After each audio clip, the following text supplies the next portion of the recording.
जी हां दोस्तों, पश्चिम बंगाल में भारतीय जनता पार्टी सरकार को लगा झटका। बीजेपी के 300 कार्यकर्ताओं ने दिया इस्तीफा, पीएम मोदी का मुंह काला। भारतीय जनता पार्टी के 300 नेताओं ने की टीएमसी में वापसी। खबर से भाजपा में आया भूचाल, लेकिन गोदी मीडिया ने छुपाई खबर में आगे बढ़ने से पहले लाइक कीजिए इस वीडियो को और चैनल को सब्सक्राइब करने के बाद घंटी बजाना बिल्कुल ना भूलें। बढ़ते हैं पहली खबर की तरफ। पश्चिम बंगाल धरने पर बैठे बीजेपी के 300 कार्यकर्ता टीएमसी में लौटे, गंगा जल छिड़क कर किया शुद्धिकरण। दरअसल पश्चिम बंगाल विधानसभा चुनाव से पहले टीएमसी छोड़कर भारतीय जनता पार्टी में शामिल होने वाले कुछ नेता सत्तारूढ़ दल की शानदार जीत के बाद अब ममता बनर्जी नीत दल में शामिल होने के प्रयास कर रहे हैं। टीएमसी की शानदार जीत के बाद भाजपा खेमे में खलबली मची हुई है, जो रुकने का नाम नहीं ले रही है। मुकुल रॉय की घर वापसी के बाद न सिर्फ कई नेता कतार में हैं, बल्कि अब ग्राउंड लेवल के भाजपा कार्यकर्ता भी टीएमसी में लौटने लगे हैं। बीजेपी के भूरभीम जिले के एक साथ 300 कार्यकर्ता शुक्रवार को टीएमसी में वापस लौटे। टाइम्स ऑफ इंडिया की रिपोर्ट के मुताबिक पश्चिम बंगाल के बीरभूम में टीएमसी कार्यालय के सामने करीब 300 भाजपा समर्थक भूख हड़ताल पर बैठे थे। उनकी मांग थी कि उन्हें टीएमसी में वापस लिया जाए। आखिरकार उन पर गंगाजल छिड़ककर उन्हें वापस बुलाया गया। टीएमसी नेताओं ने कहा कि गंगाजल छिड़कने के पीछे वजह उनके दूषित हो चुके दिमाग को साफ करना था।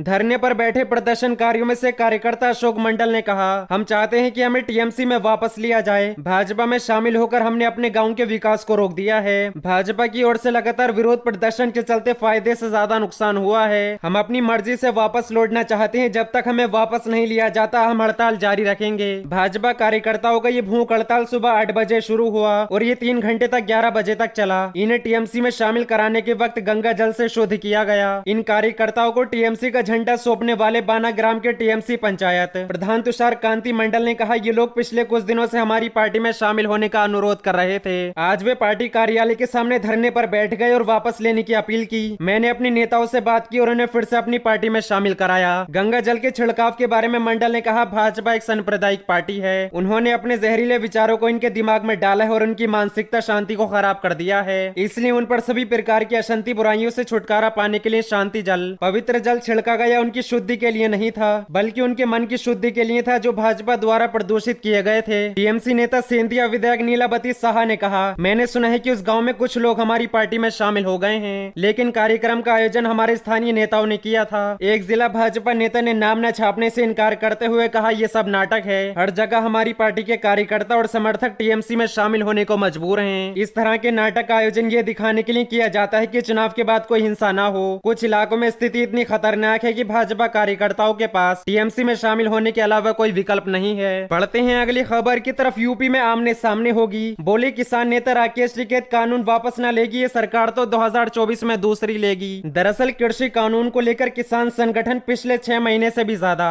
समय से प्रदर्शन में जुटे हैं। हालांकि केंद्र सरकार का साफ कहना है कि वे किसान नेताओं से आगे जब भी बात करेगी तो सिर्फ कानूनों के प्रावधान पर चर्चा होगी। कृषि मंत्री ने खुद कहा कि सरकार कानून वापसी पर बात करने पर बात नहीं करेगी। इसी बीच भारतीय किसान यूनियन के नेता राकेश टिकैत ने सीधे भाजपा सरकार को चेतावनी दे दी है। राकेश टिकैत ने कहा कि अगर ये सरकार कानून वापसी पर बात नहीं करेगी तो 2024 के चुनाव के बाद जो अगली सरकार आएगी वे इन्हें वापस लेगी। राकेश टिकैत ने कहा कि जब तक कानून वापसी नहीं होगी तब तक हमारी घर वापसी नहीं होगी। उन्होंने कहा कि हमें उम्मीद है कि आंदोलन 2024 तक चलेगा। ये कानून भारत सरकार वापस लेगी, ये सरकार नहीं लेगी तो अगली आने वाली सरकार ले लेगी। राकेश टिकैत ने आगे कहा, देश का किसान और जनता उसी काम में लग गई है। उनको निपटाना है, उनको यहाँ से भगाना है या फिर ये कानून वापस ले ले।